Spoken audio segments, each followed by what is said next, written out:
আর পুকুরের চারিপাশটাই দেখতে পাচ্ছ।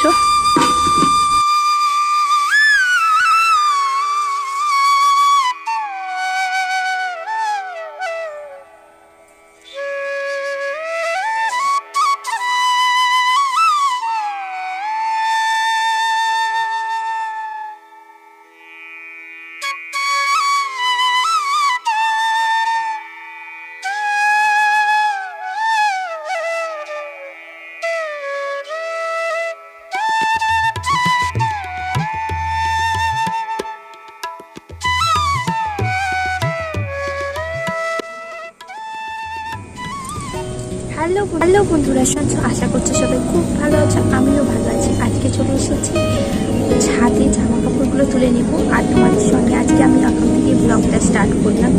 সবাই শুরু থেকে শেষ পর্যন্ত দেখতে থাকো। তো বন্ধুরা, এই ভিডিওটা শ্যুট করা রাখি পূর্ণিমার পরের দিন, আর ভয়েস ওভার দিচ্ছি আজ, কারণ কাল থেকে একদমই মনটা ভালো নেই। ভিডিও শ্যুট করা থাকলেও এডিট করতে একদমই মন চাইছে না। বুধবার সকালবেলা হঠাৎ করে একটা ঘটনা আমাদের সঙ্গে ঘটে গিয়েছে। সকাল থেকে সবটাই ঠিকঠাক চলছিল, তারপর সেই ঘটনাটা আমাদের সঙ্গে ঘটলো। তো চলো বন্ধুরা, ভিডিওটা শুরু করা যাক, তারপরে তোমাদের সঙ্গে এই বিষয় নিয়ে কথা বলছি। আর আজ হচ্ছে মঙ্গলবার, সকাল থেকেই টানা রোদ উঠেছিল আকাশে, যার জন্য আজকে সমস্ত জামা কাপড় ভালোভাবে শুকিয়ে গিয়েছে। আর এখন বিকেলবেলা দেখতে পাচ্ছ আমার মেয়ে ওর কাকিমার বাড়ি থেকে একটু ঘুরে এসে আর এই ছোট্ট বাছুরটাকে নিয়ে খেলা করছে। ও মাঝে মাঝে এরকম গরু বাছুর নিয়ে খেলা করতে খুবই পছন্দ করে। বড় গরু একটু ভয় পায়, কিন্তু এই বাছুরদের সঙ্গে ও ভালোই খেলা করে। মা এখন পুকুরে ছিপ ফেলছে, কারণ পরের দিন সকালে রান্না হবে, যার জন্য এখন বিকেলবেলা মাছটাকে রেডি করে রাখছে। আর একটা মাছ ছিপে উঠতে গিয়েও ছেড়ে গেল, সঙ্গে আমিও কিছুক্ষণ ছিপ ফেলেছি। আমার ছিপে একটা মাছ উঠেছে। তো তোমাদেরকে বললাম যে আজকে সকাল থেকে খুবই রোদ দিয়েছিল, যার জন্য আজকে বিছানা কাঁথা তুলে দিয়েছিলাম রোদে, আর ভালোই গরম হয়ে গিয়েছে। এখন আমাদের উঠোনে জামা কাপড় মেলার অনেক জায়গা, কিন্তু এর থেকে ছাদে একটু কষ্ট করে দিলে কিন্তু জামা কাপড় তাড়াতাড়ি শুকিয়ে যায়, যার জন্য একটু কষ্ট হলেও আমি কিন্তু ছাদে সব কিছু মেলে। আর এখন ছাদ থেকে বিছানার সব কিছু তুলে নিয়ে এসে দেখতে পাচ্ছ আমি বিছানাটাকে রেডি করে নিলাম। কথা বলতে বলতে আমার বিছানা রেডি হয়ে গেল। আর আমার মেয়ে এসে যেই দেখছে মা বিছানা করছে, অমনি ওর উপরে উঠে বসে পড়েছে।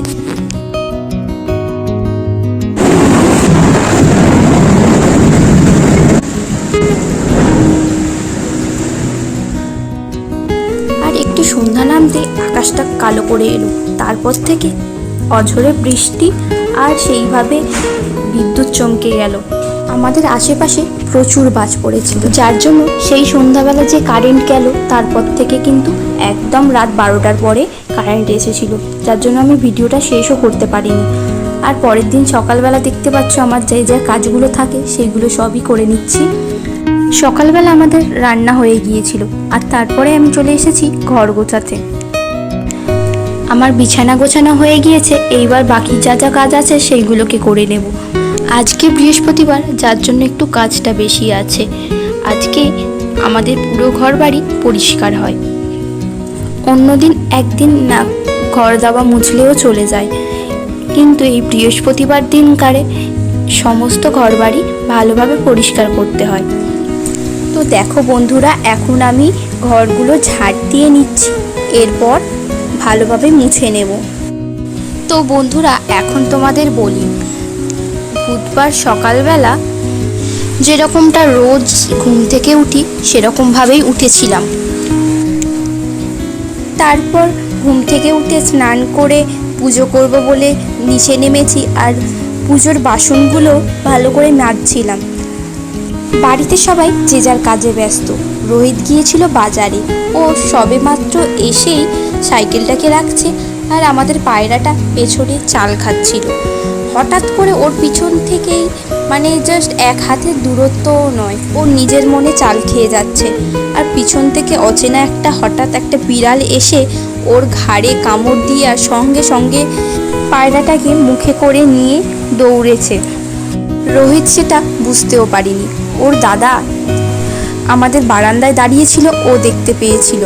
সঙ্গে সঙ্গে রোহিত পেছন পেছন দৌড়িয়েছে। ও বিড়ালটা হঠাৎ একটা পোড়ো বাড়ির মধ্যে গিয়ে লুকিয়েছে। আমাদের বাড়ির সবাই যে যার কাজ ফেলে ওর পেছন পেছন দৌড়েছি। রোহিত অনেক খোঁজার পরে বিড়ালটাকে দেখছে একটা চৌকির নিচে শুয়ে, মানে পায়রাটাকে সবে খেতে যাবে। পায়রাটা তখনও বেঁচে আছে। রোহিত কোনো মতে ওকে মেরে ওর থেকে ছিনিয়ে নিয়ে আমরা কলে এসে ভালোভাবে ওর মাথায় জল চাপড়াচ্ছি। ও সেইটুকু ওষুধ লাগানোরও সময় দেয়নি, সঙ্গে সঙ্গে মারা গেছে। আমাদের সেই সময়টা কারোরই মনের অবস্থা ভালো নয়, কারণ পায়রাটা ও যে কতটা আপন হয়ে উঠেছিল তোমাদের বলে বোঝাতে পারবো না। ও আমাদের ছাড়া এক মুহূর্ত এদিক ওদিক যেত না। আমরা যেখানে থাকতাম ও সেখানেই ঘুরতো। দুপুরে যখন আমরা ঘুমাতে যেতাম, ও কিন্তু খাটের উপরে উঠে ঠিক মাথার ধারে বালিশে এসে ও পাশে ঘুমাতো।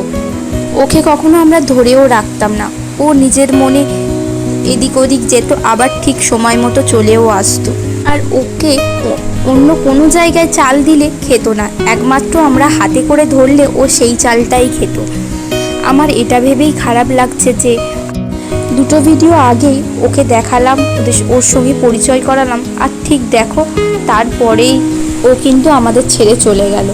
আমার খুবই কষ্ট হচ্ছিল দুদিন, তাই আমি একটুও ভিডিও এডিট করতে পারিনি। কিন্তু সময় তো তোমার জন্য দাঁড়িয়ে থাকবে না, না? ইউটিউবে যখন ভিডিও দেওয়া শুরু করেছি, তাই ভাবলাম আর না দেরি করে এবার ফের ভিডিও দিতে শুরু করি। তোমাদের সঙ্গে যখন আমি ওই পায়রাটি পরিচয় করিয়েছিলাম, তাই আমি মনে করলাম যে তোমাদের জানানোও উচিত ও আর নেই। তো বন্ধুরা, এখন দেখতে পাচ্ছ আমার সমস্ত কাজবাজ শেষ। এই রান্নাঘরের টেবিলটা মুছলেই আমার আজকের মতো সকালের কাজ শেষ হয়ে যাবে। এখন দুপুরবেলা বৃষ্টি এসেছে আর আমি চলে এসেছি ছাদে জামা কাপড়গুলো তুলে নেব। আজকে সকালবেলা কেচে দিয়েছিলাম সব, সেই জামা কাপড়গুলো সব শুকিয়ে গিয়েছে। আর সব জামা কাপড় তুলে নিয়ে চলো নিচে যাওয়া যাক। আজকে অনেক সকালবেলায় জামা কাপড়গুলো কেচে দিয়েছিলাম। এখন থেকে মনে করছি একটু সকালে করেই কেচে দেবো। যদি একটু সকালটাই রোদ ওঠে তাহলে কিন্তু সব জামা কাপড় শুকিয়ে যাবে। আজকে অনেক সকালবেলা জামা কাপড়গুলো কেচে দেওয়ার জন্য সমস্ত জামা কাপড় ভালোভাবে শুকিয়ে গিয়েছে। দেখো বন্ধুরা, আমাদের খামারে কত জল উঠে গিয়েছে। আর ওই যে খড়ের গাদা আছে ওটা ডুবে গিয়েছে। আর আমাদের গোয়াল ঘরেও প্রচুর জল উঠে গেছে।